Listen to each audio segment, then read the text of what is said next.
Les enfants peuvent aller à l'école du dimanche. Merci.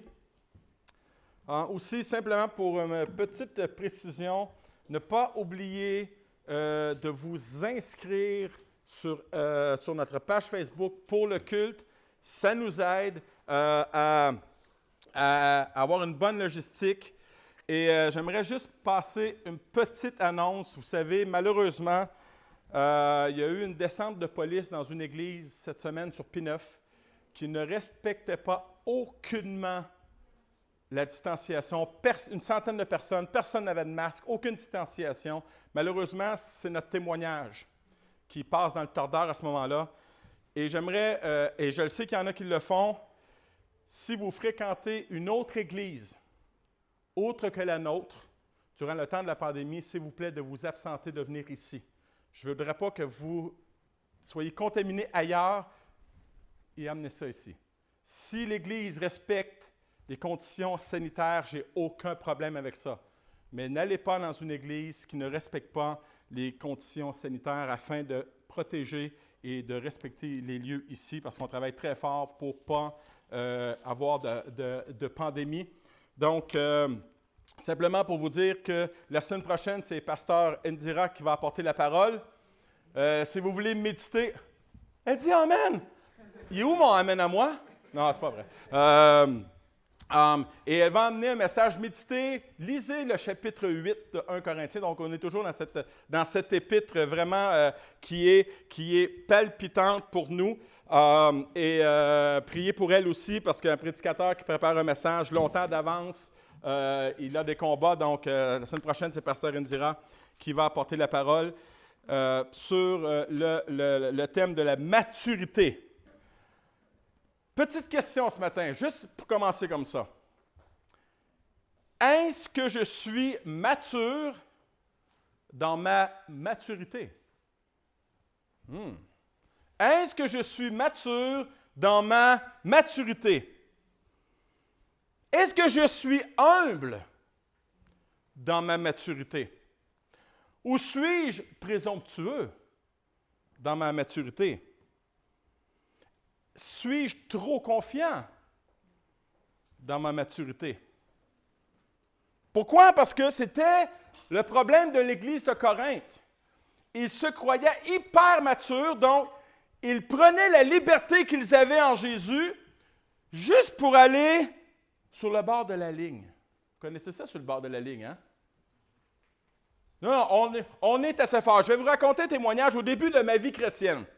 Je vous dis tout de suite, je ne suis pas né chrétien et je ne suis pas né pasteur. Je suis un consommateur de drogue et d'alcool invétéré. Et quand j'ai accepté Jésus, les 7 premiers mois de ma vie chrétienne, je confesse ce matin, et je n'ai pas peur que ce soit sur les caméras. D'ailleurs, bienvenue à ceux qui nous écoutent. Les 7 premiers mois de ma vie chrétienne, je consommais encore de la cocaïne, je buvais encore. Il y a des choses que je n'avais pas compris.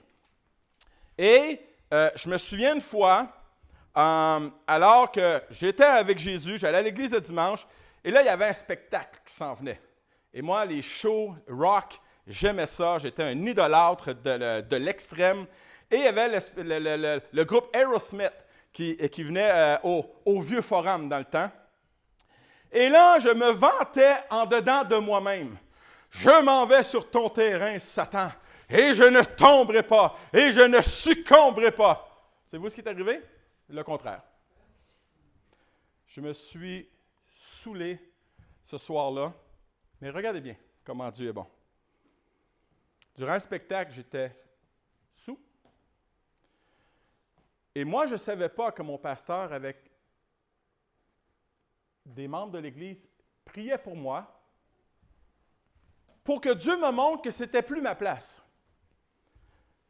Et je ne sais pas si c'était au même moment, mais à un moment donné, je suis en train de crier, je suis en train d'idolâtrer ce groupe.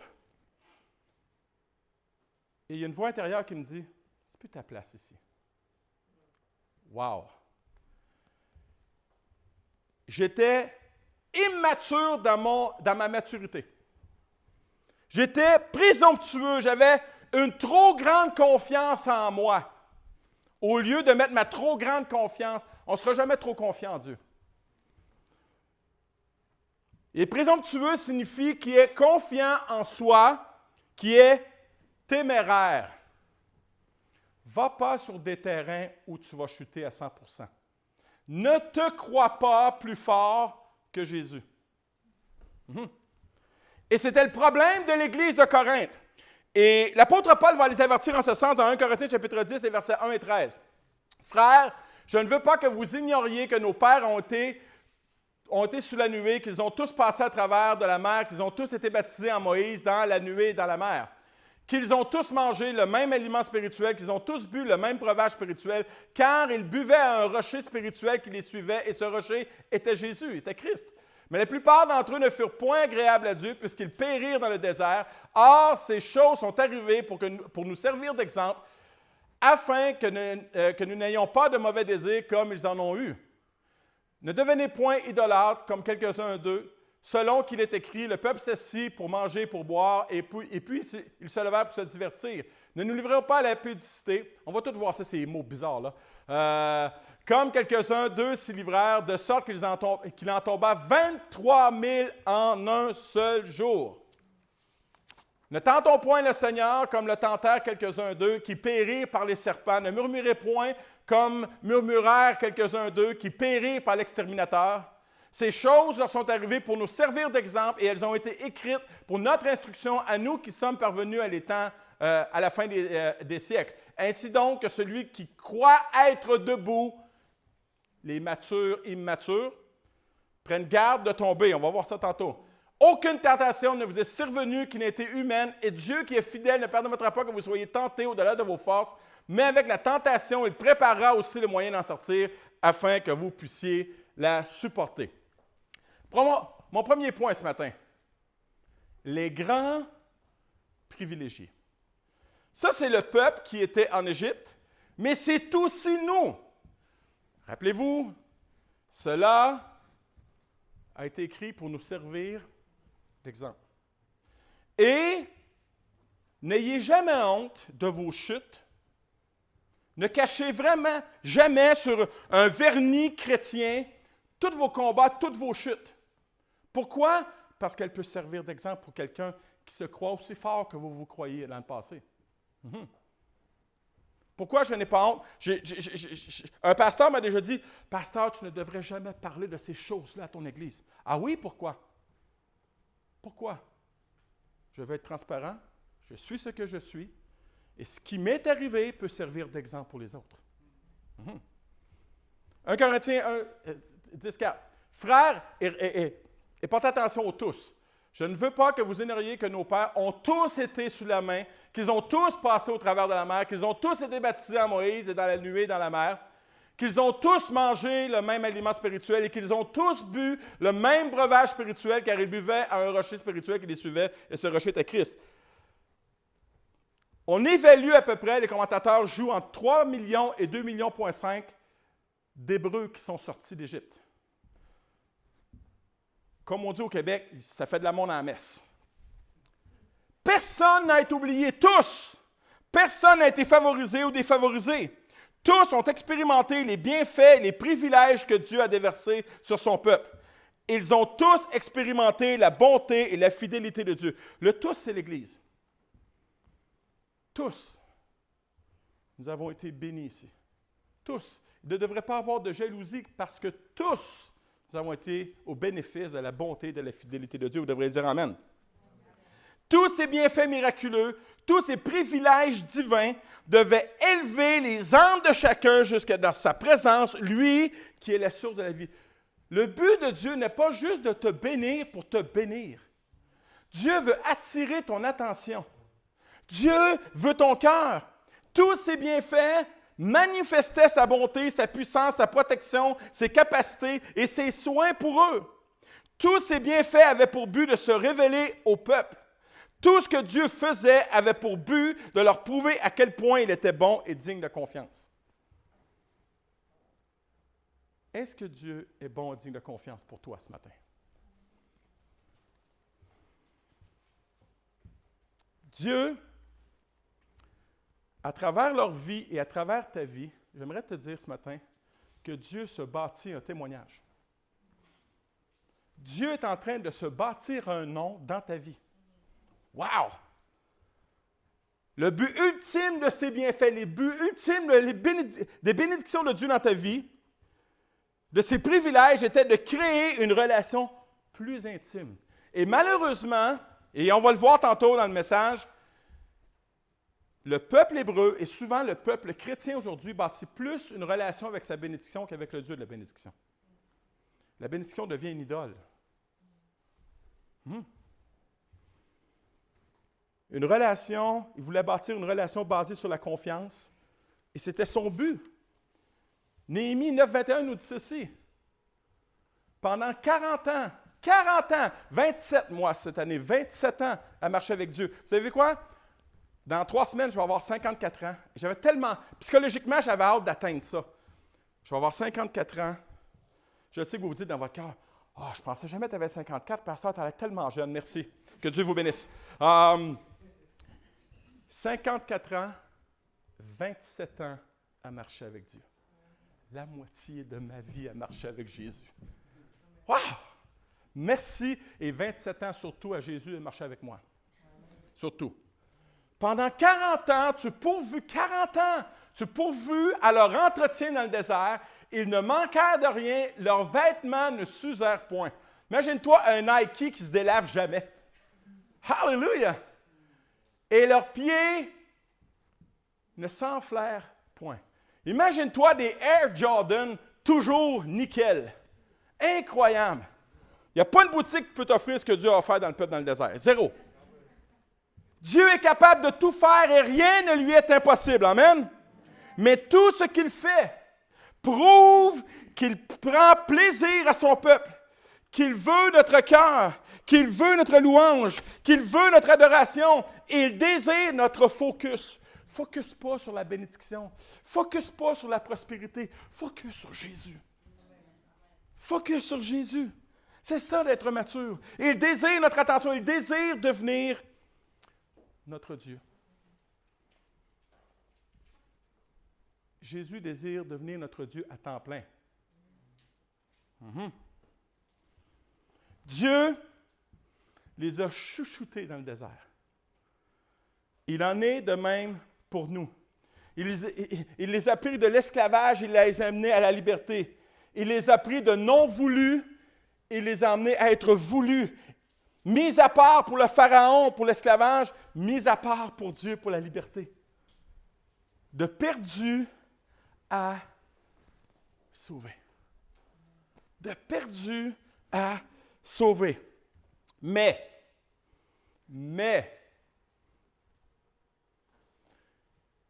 ils crurent à ses paroles et ils chantèrent ses louanges. Mais, ils oublièrent bientôt ses œuvres. Ils n'attendirent pas l'exécution de ses desseins. Le peuple hébreu était des oublieux. Ça sent le vécu ici ce matin. On est des oublieux. Savez-vous quoi? Je témoignais à mes sœurs ce matin. On est des oublieux. Il y a 2 semaines, je suis immature dans ma louange à Dieu. Mais Dieu est en train de me rendre mature. Très rapidement, 2 expériences que j'ai vécues cette semaine. Il y a 2 semaines, oh non, j'ai encore mon lunch à faire pour demain. Dieu me dit, loue-moi pour ton lunch. Tu chiales de faire ton lunch, il y a des gens qui se contenteraient de ça juste pour une journée. Loue-moi pour ce que tu as. Un matin, il y a pire que de se lever sans café un matin. C'est quand tu vas à la bonbonne d'eau et il n'y a plus d'eau dans la bouteille. Il est 6 heures du matin. Je prends la bouteille, en grinçant des dents, bien sûr. Je vais dans le garage, et là, je ne suis pas content. Ils auraient dû changer la bouteille. Et là, Dieu me dit, loue-moi pour l'eau. Il y a des gens qui font des kilomètres et des kilomètres pour moins d'eau que ça. La maturité. La maturité. Ils oublièrent bientôt ses œuvres. Ce que j'appellerais les « oups » de la Bible. Oups. Une autre traduction va dire « ils n'avaient pas confiance en son plan ». Nos ancêtres, une autre traduction dit « nos ancêtres ont vite oublié ce que Dieu avait fait et ils n'ont pas attendu qu'il réalise son projet ». Un peuple impatient. Est-ce qu'il y a des impatients ici? Vous avez tous des masques, je vous vois sourire pareil. Il n'attendait pas qu'il achève son œuvre. Come on! Verset 5, c'est incroyable. Mais la plupart d'entre eux ne furent point agréables à Dieu. De cette génération-là, les 2,5 millions d'Hébreux qui sont sortis d'Égypte, 2 sont rentrés en terre promise. 2! Comme on dit en français, come on, guys! 2! Et pourtant, regardez le mot la plupart, et pourtant, ils avaient tous été bénis. Mais seulement 2. Donc, si je suis immature par rapport à mes privilèges d'enfant de Dieu, mes privilèges que je me sens fort, je suis libre, je suis enfant de Dieu, attention. Pourquoi? Parce que je peux passer mon deuxième point ce matin, de privilégié à méprisant. Ouh! Non! Pasteur, non. Ça ne nous concerne pas ton message ce matin. On n'est pas méprisant. Ah non? Je l'ai été 2 fois dans les 2 dernières semaines avec ma bouteille d'eau et avec mon lunch. Pourquoi? Parce que le peuple a mal utilisé leur liberté et leur bénédiction et ils en ont abusé. Quand nous disons souvent, pour justifier nos actions, nos paroles et nos pensées, « Oh, nous sommes sous la grâce, nous ne sommes plus sur la loi. » Je suis en train de mépriser Dieu. Leur présomption les a perdus. Ils ont oublié Dieu. Leur focus n'était plus à la bonne place. Et bien aimé, souvent, on lit l'histoire des Hébreux, puis on se met au-dessus d'eux. Ne les jugeons pas trop vite. Rappelez-vous, cela a été écrit pour nous servir d'exemple et pour notre instruction. Nous ne sommes pas bien différents d'eux, ni les Corinthiens d'ailleurs. L'apôtre Paul leur fait cet avertissement. 1 Corinthiens 10:6. Or, ces choses sont arrivées pour nous servir d'exemple, afin que nous n'ayons pas de mauvais désirs comme ils en ont eu. Il y a une raison. Savez-vous quoi? J'apprends doucement à tomber en amour avec l'Ancien Testament. Pourquoi? Parce que ce verset me dit, c'est important d'aller dans l'Ancien Testament. Je connais des chrétiens qui lisent juste le Nouveau. Tu ne peux pas savoir les belles histoires. Comment? Le Nouveau Testament, prochaine diapo. Le Nouveau Testament sont comme les boîtes noires dans les avions. Flight recorder, don't open. Mais tu peux ouvrir le Nouveau Testament. Les avions commerciaux sont équipés de 2 enregistreurs de vol portant le nom de boîte noire. Je ne sais pas pourquoi ils appellent ça boîte noire, c'est toujours orange. God knows. L'un d'eux enregistre la performance et l'état de l'avion en cours de vol et l'autre recueille les conversations de l'équipage avec les contrôleurs du trafic aérien au sol. Ces boîtes sont isolées afin de les protéger contre les températures extrêmes et possèdent un localisateur sous-marin émettant des sons à la surface. Après l'écrasement d'un avion, ces boîtes sont récupérées et les données qu'elles contiennent sont soigneusement analysées et déterminées afin de déterminer la cause de l'écrasement. Les spécialistes de la sécurité aérienne désirent tirer des leçons des erreurs du passé, entre autres choses, afin de ne pas les répéter. Avez-vous vu la protection qu'il y a pour les boîtes noires afin qu'on a voulu détruire la Bible, la faire disparaître, mais Dieu l'a toujours protégée. Pourquoi? Parce que dans ce livre sont enregistrées les leçons du passé, afin qu'on ne puisse pas répéter les mêmes erreurs. Est-ce que je peux entendre un amen pour l'Ancien Testament ce matin? C'est un très bon motif pour commencer à lire l'Ancien Testament. Il ne faut jamais oublier que quand Paul écrit, et quand on lit le Nouveau Testament, on l'oublie. Quand Paul écrit sa lettre aux Corinthiens, le Nouveau Testament n'existe pas encore. Paul, sans le savoir, est en train de l'écrire. Quand même fascinant. Paul, quand il écrit aux Corinthiens, s'appuie sur les Écritures de l'Ancien Testament. C'est les seules sources divines qu'il a. Il se réfère donc toujours à l'Ancien Testament pour enseigner ses destinataires. Il prend les textes qu'il a à sa disposition pour enseigner les Corinthiens. Ces choses sont arrivées et écrites pour nous servir d'exemple, même en 2020. Et comme l'Ecclésiaste le dit si bien, il n'y a rien de nouveau sous le soleil.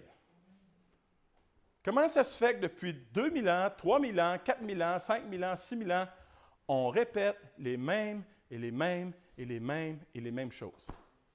La même chose.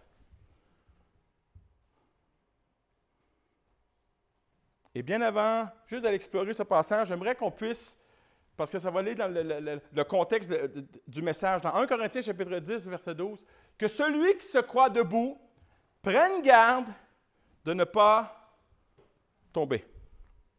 Et Gene Peterson, la paraphrase dans la version de Message, le paraphrase comme ceci.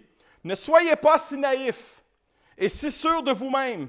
Vous n'êtes pas inébranlables.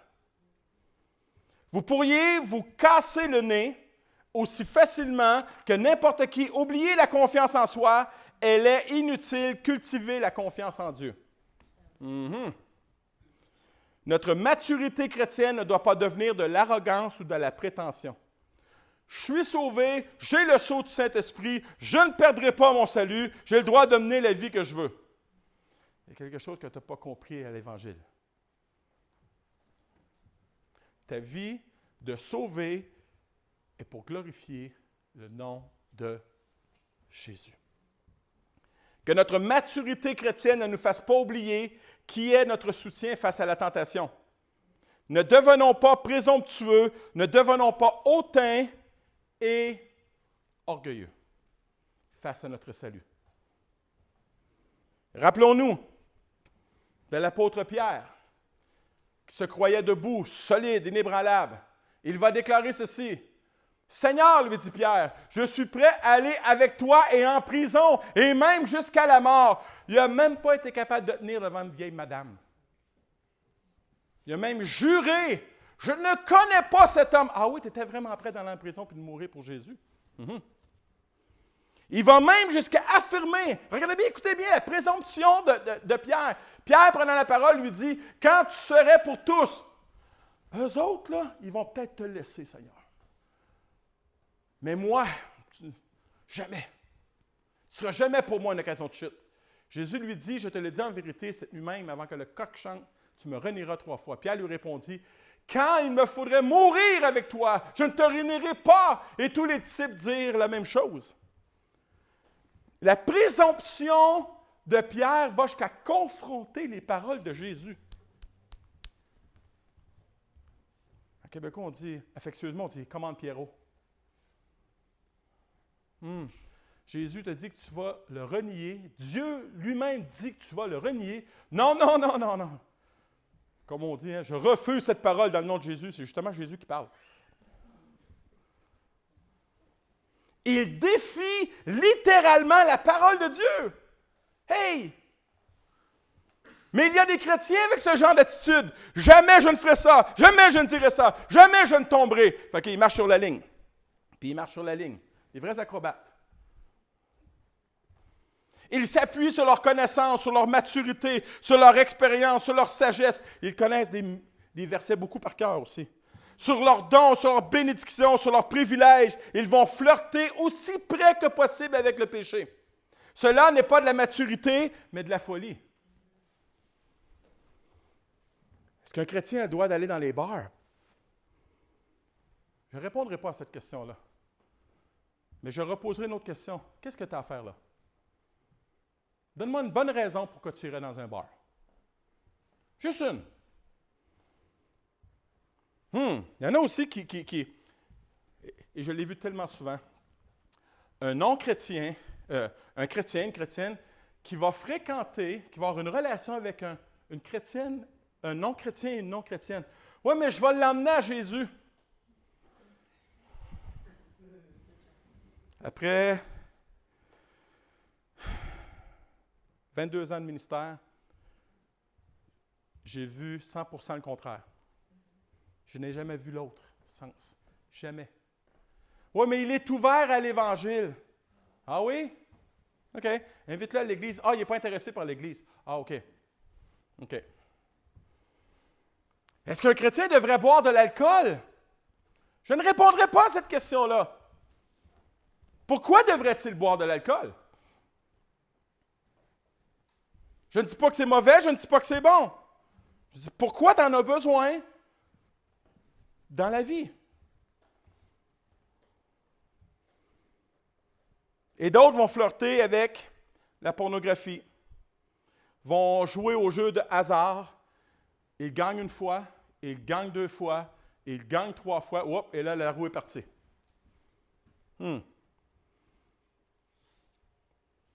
Commence par piger dans la caisse, 5 $. Rembourse le 5 $. Bon, ça a bien été la première fois. 10 $, rembourse le 10 $. 50 $, ou un petit peu plus de difficulté à rembourser le 50. 100 $, personne ne le voit. Donc, il ne rembourse plus. L'adultère. Mais oui, l'adultère. Que fait un homme marié avec une femme mariée dans un café ensemble à prendre un café?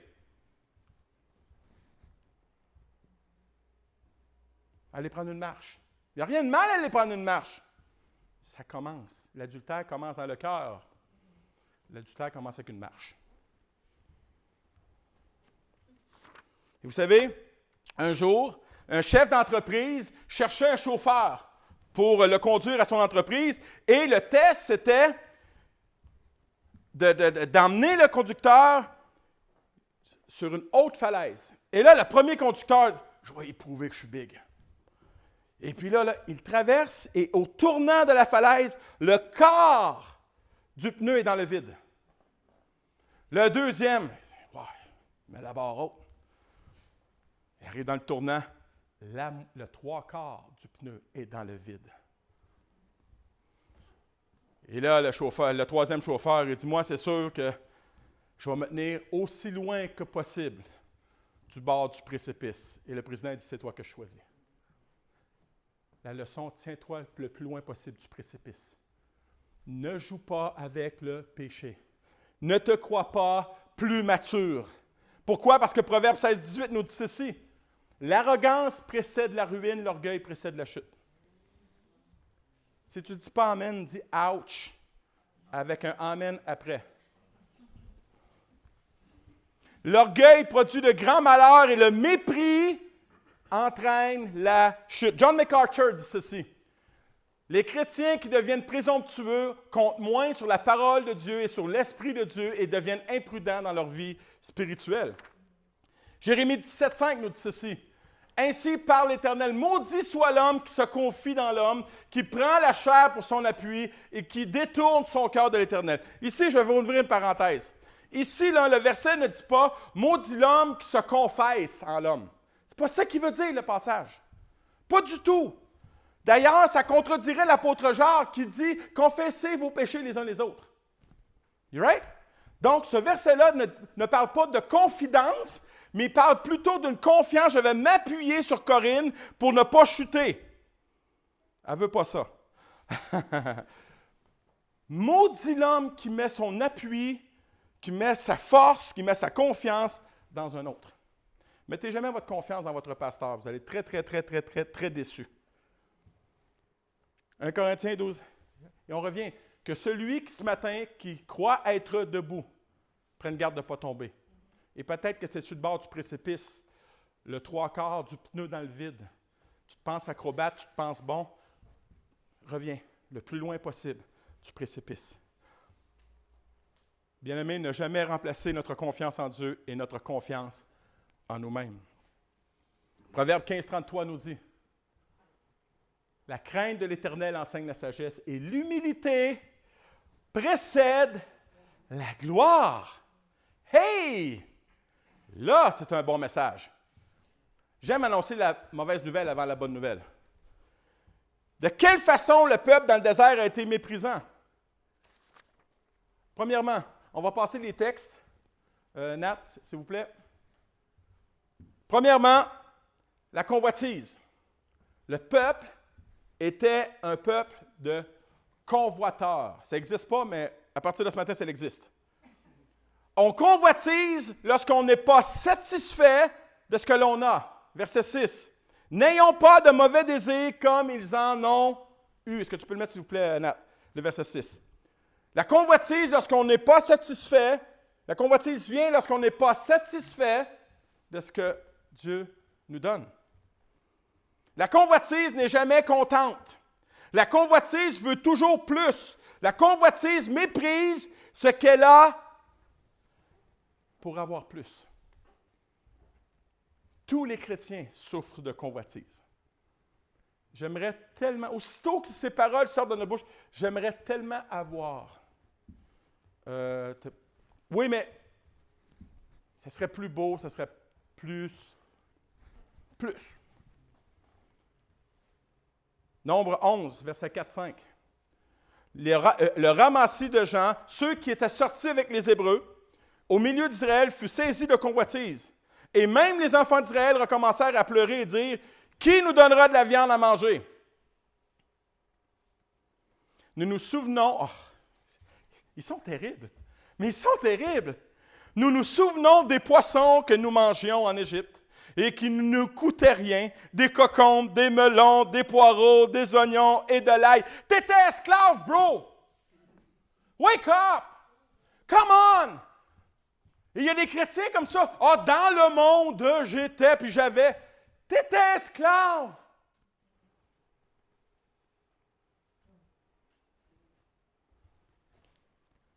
La convoitise nous fait oublier le pire pour regarder ce qu'on avait de meilleur. Quand Jésus ne satisfait pas nos cœurs, la convoitise nous fait désirer autre chose que Jésus pour nous satisfaire. Deuxième chose qu'ils ont fait dans le désert, ils ont été idolâtres. Ils ont été idolâtres. Le verset 7 nous dit, « Ne devenez point idolâtres comme quelques-uns d'eux. » Et c'est Paul parle aux Corinthiens et il nous parle ce matin. Selon qu'il est écrit, le peuple s'assit pour manger, pour boire, puis ils se levèrent pour se divertir. Et il faut comprendre le contexte qu'à Corinthe, le culte des idoles était associé à tout, à l'aspect politique, religieux, social, commercial. Il y avait un Dieu pour tout. Pour tout. Et le peuple sorti d'Égypte, rappelez-vous d'où il sort. Il sort d'un milieu où il y a des dieux pour tout. Le Dieu soleil, le Dieu de la lune, le Dieu... Il y avait des dieux partout. Et c'est la même chose aujourd'hui. Il y a des dieux partout. Et le diable réclame notre cœur, le monde réclame notre cœur, les gens réclament notre cœur, notre chair réclame notre cœur. C'est un combat de tous les instants. Notre équipe sportive réclame notre cœur. Les acteurs et les actrices d'Hollywood réclament notre cœur. Regardez, oui, pasteur, tu pousses toi, oui, allez voir leur compte Instagram. Il y a des millions qui idolâtrent ces gens, qui les suivent sur Instagram. Ils suivent plus ces gens-là que Jésus lui-même. Ils sont plus au courant de ce qui se passe dans leur vie que ce qui se passe dans l'Évangile. Notre chanteur, notre groupe, et même, il y a des chrétiens qui parlent plus de leur Église qu'ils parlent de Jésus. Il y a même des gens qui parlent plus de leur pasteur qu'ils parlent de Jésus. Ne parlez jamais de moi. Parlez de Jésus. Parlez de Jésus. Exode 32, c'est incroyable. Exode 32. Le peuple, voyant que Moïse tardait à descendre de la montagne, s'assemblant autour d'Aaron et lui dit, « Allons, fais-nous un Dieu qui marche devant nous, car ce Moïse, cet homme qui nous a fait sortir du pays d'Égypte, on ne sait pas ce qu'il est devenu. » Il est avec Dieu, bro. Attends, sois patient. Et là, Aaron, homme spirituel, leader fort, enlevez les boucles d'oreilles, là. Je vais vous organiser quelque chose. Et là, il fait un beau veau d'or. Quel leader spirituel, hein? Au lieu de diriger leur focus sur Dieu, ils dirigent leur focus sur le Dieu qu'ils veulent. Au lieu de leur dire, attendez, Moïse est en train de prier en haut, il va redescendre avec des paroles extraordinaires et glorieuses de Dieu. Attendez, soyez patients. Non. Amenez-moi ce que vous avez. Et le verset 6 est hallucinant. Le lendemain, ils se levèrent de bon matin, ils offrirent des holocaustes et des sacrifices d'action de grâce. Le peuple s'assit pour manger et pour boire, puis ils se levèrent pour se divertir. Se divertir est une expression qui signifie littéralement d'avoir des relations sexuelles. Autrement dit, c'est une orgie. Pasteur, parle pas comme ça. Mais non, mais c'est la Bible qui parle comme ça. C'est la Bible. Il signifie littéralement des jeux sexuels. J'aime la Bible. La Bible dit les vraies choses. La Bible dit des choses que l'Église ne dit plus aujourd'hui. La Bible dénonce des choses que l'Église ne dénonce plus aujourd'hui.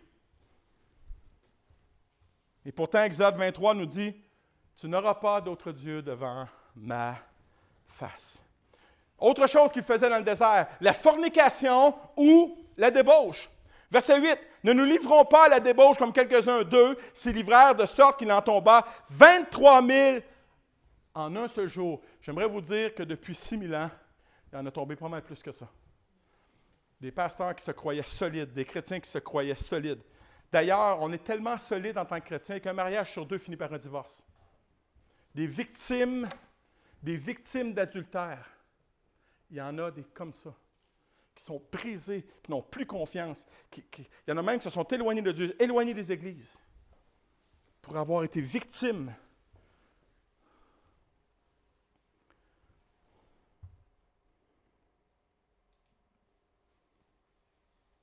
Et dans la Bible, l'idolâtrie et la débauche vont toujours de pair dans les religions antiques.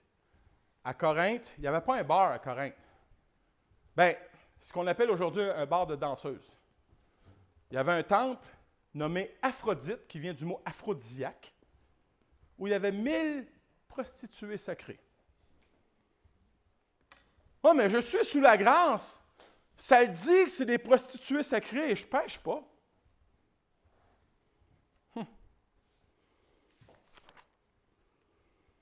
L'apôtre Paul dit qu'il est impossible de côtoyer la corruption sans être corrompu. Verset 9. « Ne tentons point le Seigneur comme le tentèrent quelques-uns d'eux. L'incrédulité nous amène toujours à tenter Dieu. L'incrédulité met en doute la bonté de Dieu, sa puissance, son amour, sa grâce. L'incrédulité nous amène à nous plaindre. » Est-ce qu'il y a des plaignards ici dans ce lieu? Levez pas votre main, tout le monde va la lever. On se plaint tous.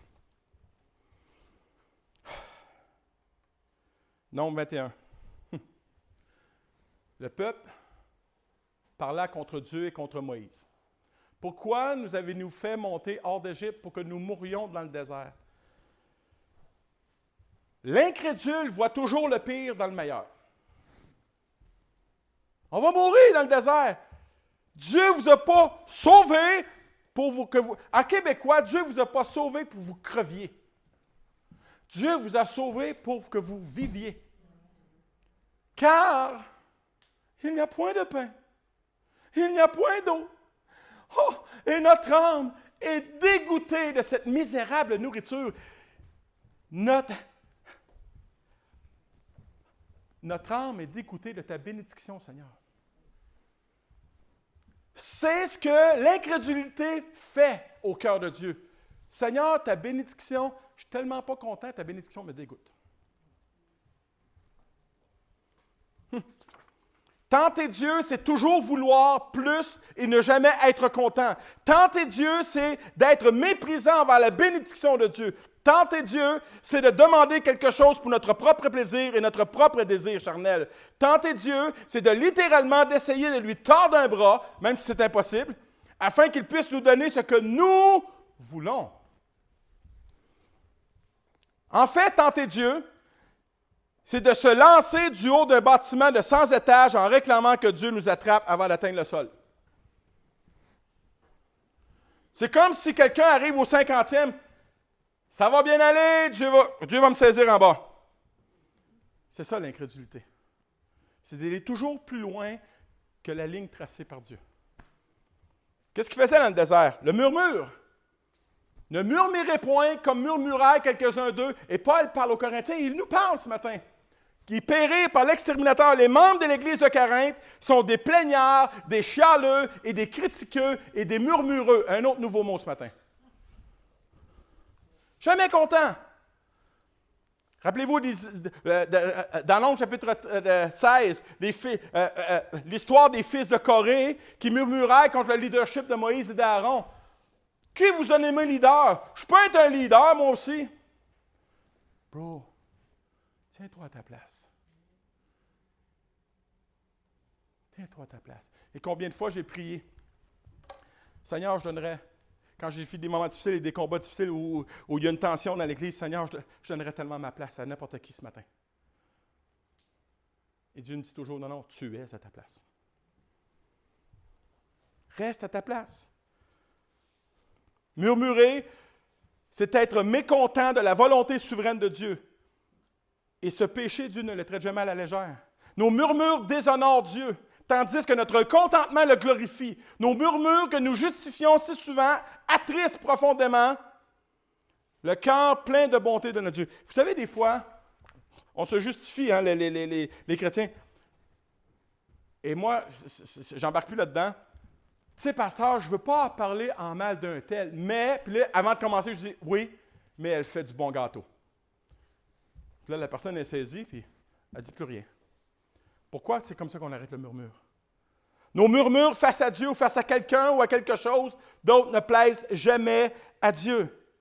Philippiens 2,14 nous dit, « Faites toutes choses sans murmure ni hésitation. » Pasteur, qu'est-ce que ça fait le mot hésitation? Ça n'a pas rapport avec ton message? Oui. Quand on murmure, on hésite. Quand on murmure, on n'avance plus.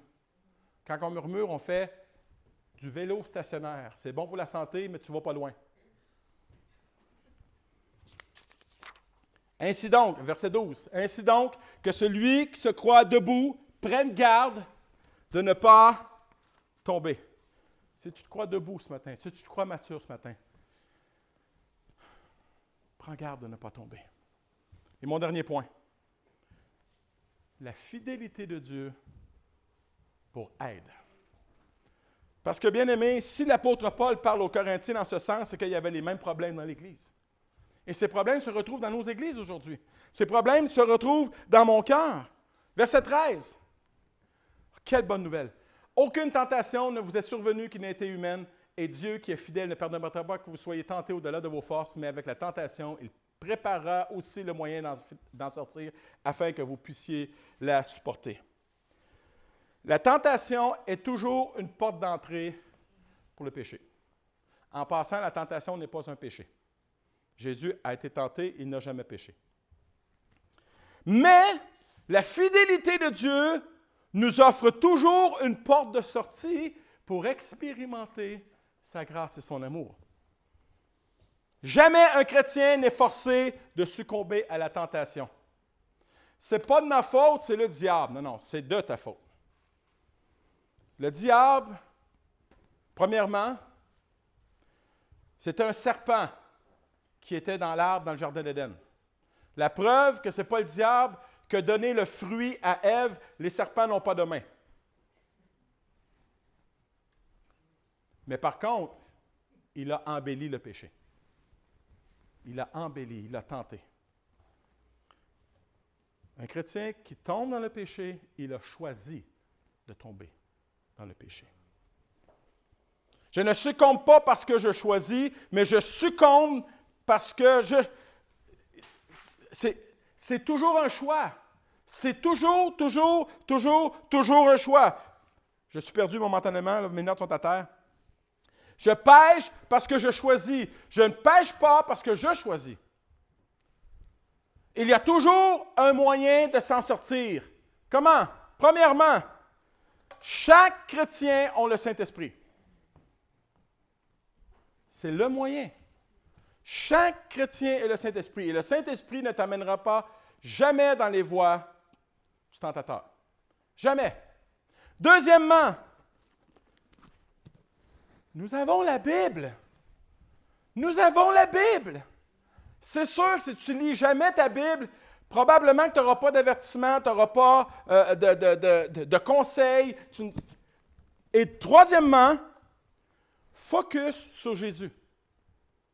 Focus sur Jésus. Quand tu lis ta Bible, focus sur sa vie. Pourquoi? Parce que la Bible nous dit ceci. Car nous n'avons pas un souverain sacrificateur qui ne puisse compatir à nos faiblesses. Au contraire, il a été tenté comme nous en toutes choses. Jésus, c'est fou là, en toutes choses. Faites aller votre imagination, là. Essaye de prendre ta pire tentation, celle que tu ne confesses pas. Prends ta pire tentation. Jésus l'a subi. Jésus peut te dire, moi aussi. Moi aussi.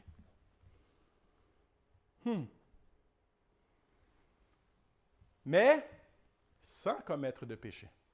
Approchons-nous donc avec assurance du trône de la grâce afin d'obtenir miséricorde et de trouver grâce pour être secourus dans nos besoins. Le texte nous dit qu'avec la tentation, Dieu préparera un moyen d'en sortir. Quand tu vois « way out », prends la sortie. Si je veux aller à Québec et que je vois une sortie Latuc, ce n'est pas la bonne sortie. Je vais me rendre à Québec, ça va être long. Prends la sortie. Donc, la tentation peut être le moyen d'expérimenter la fidélité de Dieu. La tentation peut servir à me faire grandir en maturité. La deuxième chant. Et en terminant, 2 questions ce matin. On a vu tous les domaines dont le peuple a été tenté dans le désert. Et ils ont succombé. Dans quel domaine je suis faible ce matin? Dans quel domaine je suis faible et je marche toujours sur la ligne? Et que mes justifications prennent autorité sur la parole de Dieu. Ou je suis peut-être comme Pierre. Je suis averti par Dieu. Non, non, non, Seigneur, c'est correct. Jamais, Seigneur, jamais. Jamais. Dans quel domaine suis-je faible? Et quand suis-je le plus faible?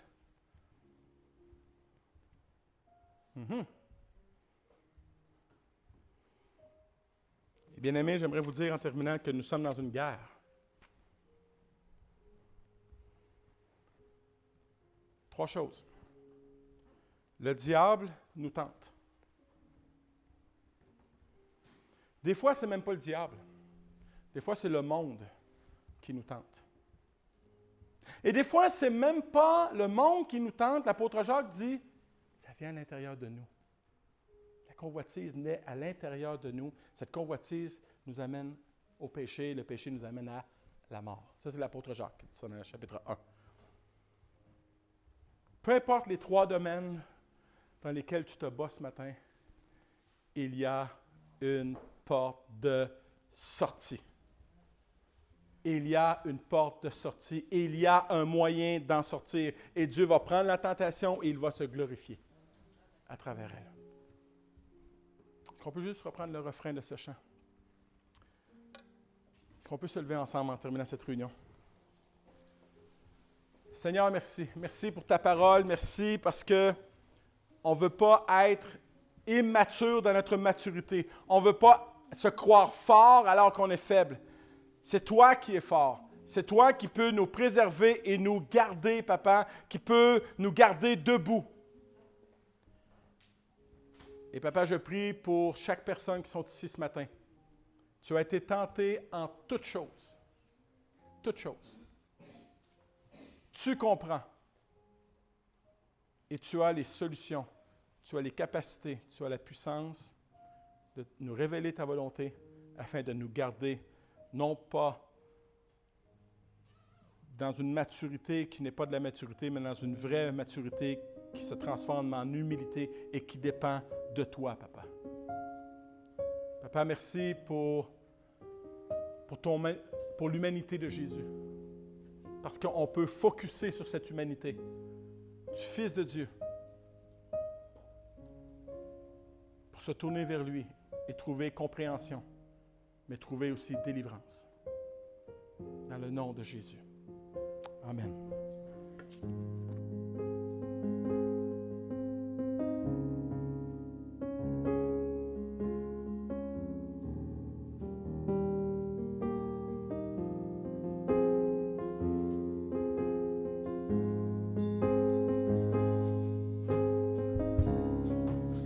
Ému par ton amour, captivé par qui tu es. Conduis-moi à te connaître plus encore. Je veux m'approcher de toi, laisser mes peurs derrière moi. Seigneur, viens toucher ma vie. Amour en moi, est ému par ton amour, captivé par qui tu es. Conduis-moi à te connaître plus encore. Je veux m'approcher de toi, laisser mes peurs derrière moi. Seigneur, viens toucher ma vie à nouveau. Oh, oh, oh, oh, oh.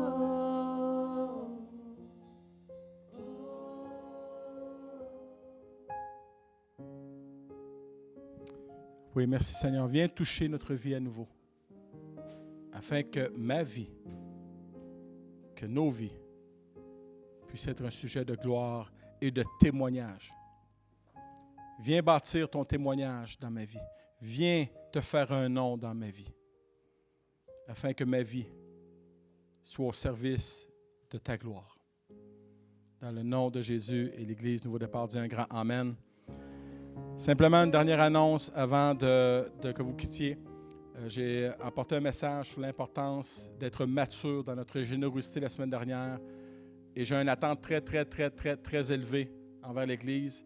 Ceux qui n'ont jamais eu de boîte, d'enveloppe, de dîmes et offrandes, s'il vous plaît, faites-moi part et je vais vous en donner une. Il est temps de devenir mature dans nos finances. Donc, faites-moi part et je vais vous faire parvenir, je vais vous donner une série d'enveloppes pour que cette Église puisse devenir ce que Dieu l'appelle à l'être.